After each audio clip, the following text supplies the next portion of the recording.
Après, je dis oui, nous savons quand même aujourd'hui des gens comme moi, comme d'autres personnes qui commencent à partager un peu d'informations. Aujourd'hui, on a Internet, on a beaucoup d'informations autour de nous. Pourquoi on veut fuir de parler avec les voisins ou parler avec la personne qui est à côté de toi?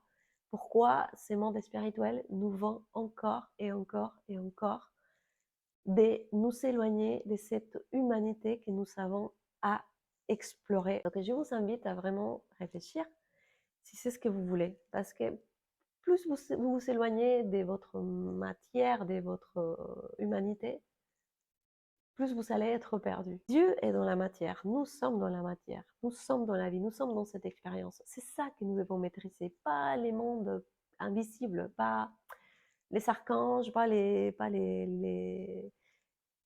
êtres imaginaires. Que je dis pas que ça n'existe pas ou que c'est pas vrai. C'est ce que je veux dire tout simplement, c'est que c'est ici dans la matière, c'est ici dans la vie, c'est ici avec les gens qui sont près de nous que nous devons commencer à construire ces mondes, euh, ces nouveaux mondes connectés, bienveillants, que nous rêvons tous, hein, même si on ne le dit pas. Je suis révoltée, vraiment révoltée avec ces mouvements spirituels qui dévoient les gens et qui perdent les gens. Et bon, ça, c'est mon travail personnel à faire, accueillir